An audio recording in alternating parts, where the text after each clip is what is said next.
और क्या चाहिए ए अर्ज़े वतन तेरे लिए, तौक भी चूम लिया, दार भी देख आए हैं। अस्सलाम वालेकुम मेरे पाकिस्तानियों, आप देख रहे हैं law and state with advocate Atiqur Rahman Siddiqui. मुबारक हो मेरे पाकिस्तानियों, मुबारक हो। बदनाम तरीन किरदारों की तरफ से अवाम के दिलों की धड़कन, इनकी शान, इनकी आन, इनकी जान, इमरान खान और इनके नायब कप्तान शाह महमूद कुरैशी के खिलाफ बनाया गया झूठा बदनाम तरीन साइफर केस में सज़ा अपील स्टेज पर इस्लामाबाद हाई कोर्ट की डिवीज़न बेंच ने भस्म कर दी है। बेशक अल्लाह अल हक है, इसमें भी कोई शक नहीं कि मुल्क के खिलाफ साजिश में कमर जावेद बाजवा, इसके अलावा चोर बरदरान नवाज शरीफ, शहबाज शरीफ, बड़ी बीमारी आसिफ अली जरदारी और हर चोर का साथी फजल रहमान एक टीम थे और लंदन प्लान का हिस्सा है। लिहाजा कार्रवाई तो इनके ख़िलाफ़ होना ज़रूरी है। आज की जो इम्पोर्टेंट जो केसेस थे फिक्स थे, एक इस्लामाबाद हाई कोर्ट में जो साइफर केस के हवाले से डिवीज़न बेंच जिसकी सरबराही चीफ जस्टिस आमिर फारूक साहब कर रहे थे और उसके साथ उनके साथ मिस्टर जस्टिस मियां गुल हसन औरंगज़ेब साहब थे, वो फैसला। और फिर एक इससे ज़्यादा ये भी इम्पोर्टेंट था, इससे भी एक और इम्पोर्टेंट केस जो रिज़र्व सीट के हवाले से 78 सीट्स प्रोविंशियल असम्बलीज़ और नेशनल असम्बली की 22 सीट्स मिला के 78 सीट्स जो चुराई गई हैं उसके हवाले से पेंडिंग थी और फुल बेंच में आज हेयरिंग थी और कल दोबारा 11:30 बजे इसकी हेयरिंग होगी। इसका मुख्तसर था हवाला आज के जो प्रोसीडिंग हुई उसकी उसका हवाल और फिर मुख्तसर था तजिया। जैसा कि आप सबको मालूम है, इसका बैकग्राउंड मैंने मुख्तलिफ वीलॉग में बताता रहा हूँ कि साइफर की केस की क्या अहमियत थी, क्या हैसियत थी और एक नाजायज़ और नाहक तरीके से इमरान खान साहब को जेल में रखने के लिए, और क्योंकि शाह महमूद कुरैशी साहब भी डट गए हक पर और जिसकी वजह से वो भी 1 साल से जेल में पाबंद सलासल हैं, इमरान खान के साथ खड़े हैं, वो नायब कप्तान है और इंशाअल्लाह बहुत जल्दी जेल से बाहर भी आएंगे। तो इस हवाले से आज की जो हम बैकग्राउंड बता रहे हैं, जो आज हुआ लास्ट हेयरिंग में बता चुके थे कि जनाब 45 मिनट हम प्रोसिक्यूशन को देंगे और 45 मिनट हम देंगे डिफेंस को और उसके बाद हम फैसला सुनाएंगे। और हस्ब मामूल आज जो प्रोसीडिंग हुई थोड़ा सा टाइम लिया और हामिद अली शाह साहब जो कि 3-4 हेयरिंग से नहीं आ रहे थे, जो मैं समझता हूँ कि उसूली मौक़िफ़ पे डट गए थे, क्योंकि जिन्होंने इनको एंगेज किया था वो कुछ मिसलिनियस एप्लीकेशन लगाने के लिए उनको मजबूर कर रहे थे। लेकिन प्रोफेशनल वकील कभी भी इस लेवल पे नहीं जाता कि जिसकी वजह से वो कोर्ट में उसको सुबकी हो। फॉर एग्जांपल हम जैसे लोग, हम भी ऐसा केस लेकर नहीं जाते जिससे जज कहे कि जनाब अतीक साहब ये कौन सा केस ले आए हैं, आपको मालूम भी है लेकिन पता लग जाता है कि सिर्फ फीस के लिए आप कर रहे हैं और लेकिन हालांकि केस बनता नहीं है। तो केस इस तरह लेकर आप प्रेजेंट करते हैं, वकील का काम है ये प्रोफेशनल एथिक्स में कि उन केसों को लेके जाएं जो आर्गुएबल केस होता है। मुख्तसर ये है कि हामिद अली शाह साहब ने गो के कंपनी का केस लिया, मैं समझता हूँ ऐसे केसेस लेने ही नहीं चाहिए, लेकिन कुछ लोगों के लिए जो होता है पैसा वो मैटर करता है और वो अपने उसूलों पर कंप्रोमाइज़ कर लेते हैं। बहरहाल ये वकील साहब है, मैं आमिर अली शाह ने इस लेवल पे अपने आप को झुकाने से इनकार कर दिया और मैं समझता हूँ कि 3-4 तारीखों में इसीलिए नहीं आए और आज भी नहीं आए। और रिजवान अब्बासी साहब भी वक्त के साथ फिर रास्ता है वो हट गए और फिर आखिर में जुल्फ़िकार अब्बासी साहब रहे और जुल्फ़िकार अब्बासी साहब लेट हुए, उन्होंने आर्गूमेंट्स किए।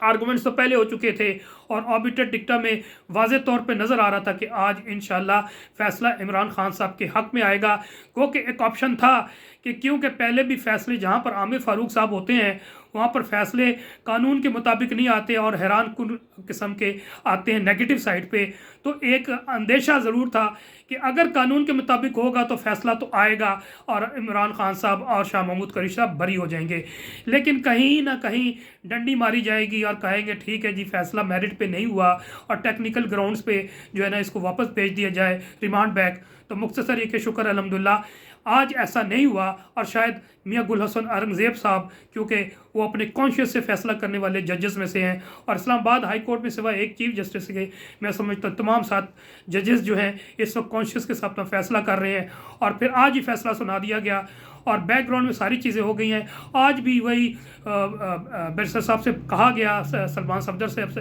तो उन्होंने कुछ नई चीज़ें ज़रूर ऐड की। फॉर एग्ज़ाम्पल उन्होंने बयान किया कि जी सिर्फ ये साइफर इमरान खान साहब के पास थोड़ी भेजा गया था,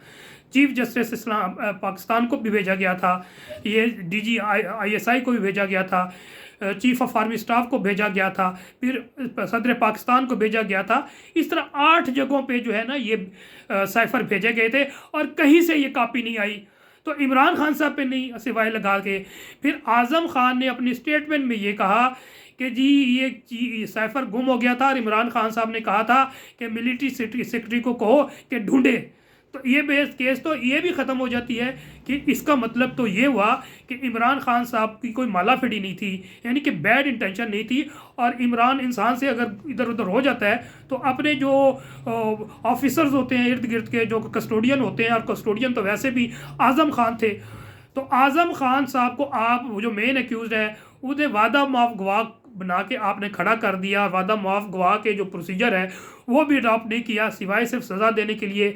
यानी कि सिर्फ आज़म खान के बयान पे क्या हम इनको सज़ा दे सकते हैं, जबकि केस तो बनता ही नहीं है। मुल्क के प्राइम मिनिस्टर थे और उन्होंने थ्रू प्रोसीजर किया था। फिर इसके अलावा फ़ॉरेन ऑफिस की बात आई कि इसमें तो कंप्लेनेंट फ़ॉरेन ऑफिस होना चाहिए था, फ़ॉरेन ऑफिस ने कोई ऐसी चीज़ नहीं की, लेकिन आपने इल्ज़ाम लगा दिया। मुख्तसर ये कि बहुत से ग्राउंड लिए, फिर एक बात पे उन्होंने कहा कि मुझे जस्टिफाई कर दें कि हम इस स्टेज पे इसको रिमांड क्यों ना करें, क्योंकि स्टार्ट में इमरान खान साहब के बैरिस्टर साहब ने स्टार्ट में कोशिश की थी कि ठीक है आप सस्पेंड कर दें और रिमांड बैक कर दें, लेकिन अब क्योंकि उनका मौक़िफ़ केस क्लियर हो गया था इसलिए कई तरीक़ों से सलमान सफदर साहब का ये मौक़िफ़ था कि आप क्योंकि इस बैरियर से आगे चले गए हैं और आपने ख़ुद भी कहा है कि नहीं हम सस्पेंड नहीं करेंगे और इस फैसले को अब हम सुनाएंगे सज़ा या फिर हम बरी करेंगे। मुख्तसर ये है कि उनको ऑप्शन दिया गया तो बैरिस्टर साहब ने कहा कि नहीं, क्योंकि हम उस बैरियर को क्रॉस कर चुके हैं और 3 माह हो गए इस प्रोसीडिंग को यहाँ पर, तो आज फैसला होना चाहिए। और फिर उन्होंने उनको सेटिस्फाई किया मुख्तलिफ जजमेंट के हवाले से, क्योंकि 2011 की जो उन्होंने जजमेंट की दी थी रिमांड बैक वाली, जिसमें बैरिस्टर साहब ने कहा वो सिविल केस का था। यहाँ पर इंसानों की जो है ना आज़ादी का मामला है। पहले भी 2 दफ़ा रिमांड बैक हो चुका है, अब तीसरी दफ़ा इसकी ज़रूरत नहीं है और अब इसको आप फैसला कर दें। मुख्तसर ये है कि फिर कोर्ट ने गई और 10-15 मिनट के बाद आई और 4:27 पे फैसला सुनाया है। मुख्तसर फैसला है और 2 पेज गए, और अगर देखा जाए तो फैसला जो सुनाने वाला उसमें सिर्फ एक पैराग्राफ है जिसमें उन्होंने कहा है कि इमरान खान साहब के जो सेक्शन 5 और सेक्शन 9 ऑफिशियल सीक्रेट एक्ट के तहत जो बनाया गया था वो गलत बनाया गया था और इन दोनों को इन केस से एक्यूट किया जाता है, ये केस था। अब जो इससे ज़्यादा अहम केस मैं समझता हूँ जो सुप्रीम कोर्ट में आज फुल बेंच में समाअत थी वो रिज़र्व सीट के हवाले से, इस पर भी मैंने बेशुमार वीलॉग कर चुका हूँ और कानूनी और आइनी भी अपनी राय दे चुका हूँ कि सेक्शन जो है आर्टिकल 51 क्या कहती है, आर्टिकल 106 ऑफ द कॉन्स्टिट्यूशन क्या कहता है, फिर इलेक्शन एक्ट का जो है सेक्शन 104 गालबन या 105 है वो क्या कहता है, और फिर रूल 92 और गालबन 95 इससे रिलेटेड है वो क्या कहता है। मुख्तसर ये है कि आज मैं समझता हूँ कि सबसे पहले इस पे बता दूँ कि जो कॉन्स्टिट्यूशन ऑफ बेंच हुई है, पहले 3 रुकनी बेंच ने इसको सस्पेंड किया था और फिर कहा था कि जनाब इसके लिए लार्जर बेंच बनाया जाए, लेकिन अनफॉर्चुनेटली लार्जर बेंच बनाने के बजाय इसे फुल बेंच बना दिया गया जिसमें माला फिडी है फ़ाइज़ ईसा साहब की। और उसकी वजह यह है कि फ़ाइज़ ईसा साहब इस बेंच में होने नहीं चाहिए थे और एक मज़हर साहब जो हैं वो भी नहीं होने चाहिए थे, क्योंकि इन दोनों ने फैसला किया था उस केस में जिसमें इमरान साहब का जो बल्ला पाकिस्तान तहरीक इंसाफ को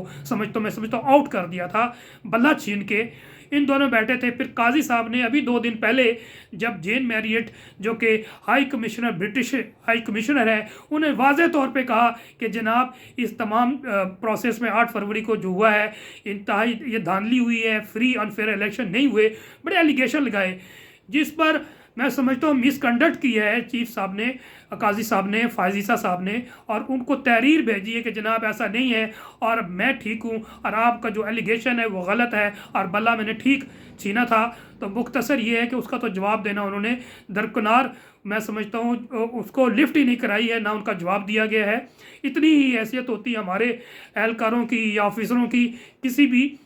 मगरिब के जो एहलकार ऑफिसर्स या ऑफिशल्स होते हैं उनके सामने। आज बहरहाल अब चल रहा है, अब क्या किया जाए। अब 6 बंदे, टोटल 13 इस वक्त बैठे हैं, तो 6 बंदों से वाज़े तौर पे लग रहा है कि वो आइन और कानून के मुताबिक बात कर रहे हैं, जिसमें चीफ जस्टिस अतर मिनल्ला साहब हैं, फिर उनके साथ जस्टिस मंसूर अली शाह साहब हैं, फिर जमाल मंदोखेल साहब हैं, फिर जस्टिस आयशा साहिबा हैं, फिर यहिया आफरीदी साहब भी हैं, फिर मुनीब अख्तर हैं। अब ये 7 काजी फायजी साहब 6, ये अभी तक लग रहा है कि दूसरी साइड पे है। इसका मतलब 6 और 7 की सिचुएशन है। अगर एक जज भी अपने कॉन्शियस से मज़ीद फ़ैसला करे और अगर इन जजों के साथ अपना माइंड बनाए, तो मैं समझता हूँ ये फ़ैसला हक़ में आ सकता है। लेकिन आइनी तौर पे जो भी हो, मैं कंफर्म हूँ अपने तौर पे, अपने कॉन्शियस ऑनेस्टी के साथ इम्पार्शल होकर मैं ओपिनियन देता हूँ, लीगल ओपिनियन, कि अगर सेक्शन आर्टिकल 51 पढ़ें और आर्टिकल 51 की सब आर्टिकल 6 और सब क्लॉज डी पढ़ें, तो उसमें वाज़े तौर पे लिखा हुआ है कि जो अफराद इलेक्शन जीतते हैं आज़ाद तौर पे, तो वो within 3 days of the publication of the by the election commission of return candidate वो किसी पार्टी को ज्वाइन कर सकते हैं। और फिर इसी इलेक्शन कमीशन पाकिस्तान ने जब वो उन्होंने ज्वाइन किया सुन्नी इत्तेहाद कौंसिल को, और सुन्नी इत्तेहाद कौंसिल ने दरख्वास्त दी इलेक्शन कमीशन पाकिस्तान ने, तो वो एक्सेप्ट की, और फिर ग़ालिबन 86 जो MNAs थे उन्होंने ज्वाइन किए सुन्नी इत्तेहाद कौंसिल को, और इन्होंने नोटिफिकेशन कर दिया, तो पार्लिमानी पार्टी तो बन गए। अब इन्होंने ज्वाइन किया था बाद में, वो डी जो है एग्जैक्टली इस पर अप्लाई होता है, तो इसमें इंटरप्रिटेशन ऑफ लॉ की ज़रूरत नहीं है। अलबत्ता क्योंकि लॉ साइलेंट होता है, तो लॉ जब साइलेंट होता है तो हाई कोर्ट अंडर आर्टिकल 199 या अंडर आर्टिकल 1843 सुप्रीम कोर्ट के पास पावर्स हैं। अब यहाँ पर इलेक्शन कमीशन पाकिस्तान ने इंतहाई इलीगल ऑर्डर किया था कि ठीक है, अगर आप सुन्नी इत्तेहाद कौंसिल अगर यहाँ तक का फैसला करते ना, क्योंकि सुन्नी इत्तेहाद कौंसिल ने जब नॉमिनेशन पेपर जमा करवा रहे थे तो उन्होंने तो करवाए नहीं, ना उन्होंने इलेक्शन कॉन्टेस्ट किया, या फिर रिजर्व सीट्स के लिए उन्होंने नहीं दिया, तो इसलिए इलेक्शन एक्ट के सेक्शन 105 के तहत हम नहीं कर सकते। यहाँ तक तो मैं समझता हूँ जस्टिफाई हो सकता था, लेकिन जो सीटें एक्स्ट्रा जो दूसरे की थी, इनकी या आज़ाद की थी, वो भी किसी के दे देना, ये खिलाफ अकल है, ये खिलाफ वेस्टर्न जूरिस्प्रूडेंस है, इस्लामिक जूरिस्प्रूडेंस है। मुख्तसर ये है कि उसके बाद फिर हाई कोर्ट में रिट किया गया पेशावर, वहाँ पर सुन्नी इत्तेहाद कौंसिल की जो रिट पिटिशन एक्सेप्ट हुई, और फिर intra court appeal under law reforms ordinance 1972, वो अपील में जो अपील भी आप देखें इलेक्शन कमीशन ऑफ पाकिस्तान ने की, वो भी गलत की, जबकि एग्रीड पर्सन जाते हैं ना कि इदारे जाते हैं। फॉर एग्जांपल अगर सिविल जज का फैसला है तो आप सेशन कोर्ट में, अगर डिस्ट्रिक्ट कोर्ट में उसको चैलेंज करते हैं, या अगर पेक्यूनियरी जुरिसडिक्शन में अगर हाई कोर्ट का मामला है तो हाई कोर्ट पे भी जाते हैं, तो सिविल जज जाके वो वहाँ पर अपील नहीं करता, बल्कि पार्टीज़ करती हैं। तो पार्टीज़ तो नहीं गई। मुख्तसर ये है कि ये अपील की स्टेज पे आ गई है, तो उसमें वाज़े तौर पे है कि जनाब पार्लिमानी पार्टी भी है और फिर ज्वाइन भी कर लिया है, तो फिर उनको प्रोपोर्शनेट देना पड़ेगा। फिर इसके अलावा आज बहुत सी और बातें भी हुई, और मैं समझता हूँ जस्टिस अतर मिनल्ला साहब ने जो बात की है कि विजडम देखनी चाहिए आइन की और कानून की, और अवाम की मंशा को हमें देखना पड़ेगा। जस्टिस मंदोखेल ने भी कहा कि किस तरह से एक पार्टी को आप आउट कर सकते हैं। बल्ले की तो बात ही नहीं की, उन्होंने कहा बल्ला भी नहीं है, तो तहरीक इंसाफ ने इलेक्शन क्यों नहीं लड़ने दिया आपने? तहरीक इंसाफ रजिस्टर्ड पार्टी भी थी, उसमें पाबंदी भी नहीं थी। तो फिर मुख्तसर ये कि मैं समझता हूँ कि एक हौसला अफजा आज आर्गूमेंट्स रहे हैं। अब लेट्स सी कि टुमारो कल क्या प्रोसीडिंग होती है, क्योंकि एक तरफ हक और कानून के मुताबिक फ़ैसले हो रहे हैं, और दूसरी तरफ कंप्रोमाइज्ड, मैनेज और कंट्रोल्ड वन हो रहे हैं, जिसमें सरखेल या लीड कर रहे हैं वो फ़ाइज़ ईसा साहब पूरी तरह से बुग़्ज़ ना सिर्फ इमरान में मुलव्वस है, बल्कि मैं समझता हूँ कि जो साम्राज्यत इस वक्त पाकिस्तान को कंट्रोल और यरगमाल बना के बैठी हुई है, उसमें जनाब इनका भी अपना भरपूर रोल है। सिर्फ 3 इनके जो को बंगले हैं बचाने के लिए, जो फ्लैट्स हैं जिसका आज तक इन्होंने मनी ट्रेल नहीं दिया, और जिसकी वजह से ब्लैकमेल हो रहे हैं, या फिर जो आइनी तरमीम भी एक एम्बिशन है, क्योंकि आइनी तरमीम उस वक्त तक नहीं हो सकती जब तक ये पहले जाली हुकूमत फॉर्म 47 के तहत नेशनल असम्बली की मौजूद है, या सेनेट में सारे जाली सेनेटर्स बैठे हुए हैं ये, और फिर ये सारी रिजर्व सीट्स लेके इनको और दे दें, ताकि हम 2/3 मेजॉरिटी लेके अपनी मर्ज़ी के अमेंडमेंट्स करें, जिसमें मज़ीद पावर फेडरेशन को वापस ले लिए जाएँ, जो 18 अमेंडमेंट में डिवॉल्व होके प्रोविंशियल असम्बली को गई है एक, फिर इसके अलावा काजी साहब से सुना है ये सारी चीज़ें, और वाज़े तौर पे बहुत से एविडेंस मौजूद है कि इनको 3 साल की एक्सटेंशन देने का प्लान है। तो ये सारी चीज़ें इनके पास मौजूद है। अब देखिए कि मफादात कामयाब होते हैं या आइन और कानून कामयाब होते हैं। आइन और कानून क्या है? जो अवाम की मंशा है। अवाम की मंशा क्या है? 80 to 90% के पाकिस्तान तहरीक इंसाफ ने ना सिर्फ KPK में 90% से ज़्यादा प्रोविंशियल असम्बली की और 45 में से गालिबन 42 नेशनल असम्बली की जीती, बल्कि पंजाब में 2/3 मेजॉरिटी प्रोविंशियल असम्बली में भी है और नेशनल असम्बली की भी सीटें जीती हैं। तो अगर इसके इस तरह देखा जाए तो फिर प्रोपोर्शनेट इंशाल्लाह 47 के तहत जब आएंगे तो उस पर मैं बाद में बात करूंगा कि शाहिद करीम की बात की जाएगी कि उन्होंने जो फैसला अपने 27 पेजेस में किया है, जिसकी वजह से जो अमेंडमेंट लेके आए इलेक्शन एक्ट में, वो भी मैं समझता हूँ कि वो ख़त्म हो गया है और उसकी एफिशिएंसी कैसे ख़त्म होगी है वो नेक्स्ट किसी व्लॉग में इसको डिटेल में डिस्कस करेंगे। और ये थी आज की तमाम प्रोसीडिंग। इसके साथ एक और प्रोसीडिंग जो आज चल रही थी, वो जो 3 हल्के इस्लामाबाद के NA 46, NA 47, NA 48, ये इंशाल्लाह बहुत जल्दी फैसला आने वाला था और बहुत तेज़ी से जो जहांगीरी साहब चला रहे थे और एफिडेविट भी लिखवाया गया था। और ये कभी भी एफिडेविट नहीं देंगे, ये तीनों जो जाली बने हुए MNA फॉर्म 47 के ज़रिए, जिसमें डॉक्टर तारिक फजल साहब है जो अपना नाम डबो रहे हैं, जो अंजुम अकील है जो अपना नाम बदनाम कर रहे हैं, आपके अपनी नस्लों को ख़राब कर रहे हैं, और तीसरे खुर्रम शहजाद साहब जो है अपने आप को ख़राब कर रहे हैं, अपनी बरादरी को ख़राब कर रहे हैं, अपनी नस्लों को ख़राब कर रहे हैं। ये 3 चोर ही कराएंगे और आगे इनकी कभी भी इज्जत नहीं होगी। तो ये कभी भी एफिडेविट नहीं लिखेंगे, क्योंकि अगर एफिडेविट लिख देंगे तो इनके खिलाफ क्रिमिनल कार्रवाई भी होगी, याद रखिएगा इनके पास, क्योंकि कोर्ट के साथ झूठ बोलना, कंसील करना वो जुर्म है। ना सिर्फ कंटेम्प्ट ऑफ कोर्ट होगी, बल्कि 476 जो CRPC के तहत इनके खिलाफ criminal read with section 195 CRPC, इनके खिलाफ जो है ना क्रिमिनल प्रोसीडिंग भी होगी। इसलिए इसके बचने के लिए इन्होंने ट्रिब्यूनल पे अदम एतमाद कर दिया है, और मैं समझता हूँ कि ट्रिब्यूनल इस दरख्वास्त को बिल्कुल डिस्कार्ड कर देगी। कोई ऑप्शन नहीं है, क्योंकि chief justice Islamabad high court ने इनका नाम भेजा और ये नोटिफाई हो गए। अब जो अमेंडमेंट का सारा ले रहे हैं वो शाहिद करीम साहब की जजमेंट इनके आड़े आ गई। अब वो कहते हैं कि हम अपील में जाएंगे, तो इसका मतलब ये है कि आपने एक्सेप्ट कर लिया है कि शाहिद करीम साहब की जजमेंट मौजूद है और आप इसको क्रॉस नहीं कर सकते। अगर आप ऐसा हैं तो आप कर दें, अभी नोटिफिकेशन कर दें, क्योंकि आप तो अब जजेस के अलावा जो रिटायर्ड जजेस हैं उसको भी लगाने का हक रखते हैं। आपके पास तो अब राइट ये हो गया है कि आप कंसर्न चीफ जस्टिस से कंसल्टेशन की भी ज़रूरत नहीं है। तो इस तरह की गुंडागर्दी नहीं चलेगी। हमारे जैसी भी कोर्ट से यरगमाल है, लेकिन अब कुछ ना कुछ हिम्मत कर रही हैं और इंशाल्लाह इसमें भी आपकी मूव की खानी पड़ेगी। और इंशाल्लाह 1 हफ्ते के अंदर अंदर जो 6 ट्रिब्यूनल्स हैं वो भी इफेक्टिव हो जाएंगे। पंजाब में तो 8 ट्रिब्यूनल मैं समझता हूँ बड़ी तेज़ी और बड़ी सूरत के साथ, जो पंजाब में प्रोविंशियल असम्बली की सीटों के हवाले से या नेशनल असम्बली की सीटों के हवाले से जो appeals tribunal under section 140 file की हैं पाकिस्तान तहरीक इंसाफ के कैंडिडेट्स ने, इंशाल्लाह उसमें भी बड़ी तेज़ी से एक्सपेडाइट होगी। तो गेम चेंज होने वाला है और इंशाल्लाह इमरान खान साहब के ख़िलाफ़ ये केस ख़त्म हो चुका है साइफ़र का। अब एक केस में रह गया, जो कि मैंने एक और व्लॉग में कहा था कि 2 केसेस हैं। अगर इद्दत का केस 29 को ख़त्म हो जाता है और साइफ़र का 28 को, तो इमरान खान साहब बरी हो सकते हैं। लेकिन 28 को उन्होंने जान के छुट्टी करके लंबा किया और फिर जिसमें उनको अंदाज़ा हो गया कि शायद इनकी दाल साइफ़र में नहीं गल रही, तो फिर इनको मैनेज किया सेशन जज इस्लामाबाद को, ईस्ट को, जो कि शाहरुख अर्जमन साहब है। कभी भी हिस्ट्री में ऐसा नहीं हुआ कि जब फैसला सुना रहे हों तो केस ट्रांसफ़र हो। और फिर चीफ जस्टिस आमिर फ़ारूक साहब को भेजा गया, वही सलीमुल्लाह और कलीमुल्लाह, जो कि मैं अपने लास्ट व्लॉग में कह चुका हूँ। हालांकि चले भेज भी दिया था तो आमिर फ़ारूक साहब को वापस भेजना चाहिए था, क्योंकि उनकी प्रेसिडेंट है कि हमने PTI ने बेशुमार एप्लीकेशंस दी कि आप इमरान खान साहब के PTI के केसेस मत सुनो, कि अब क्योंकि अब आपने मुख्तलिफ केसेस में बायसिज्म प्रेजुडिस शो किया है। लेकिन वो आज तक PTI के भी केसेस सुन रहे हैं,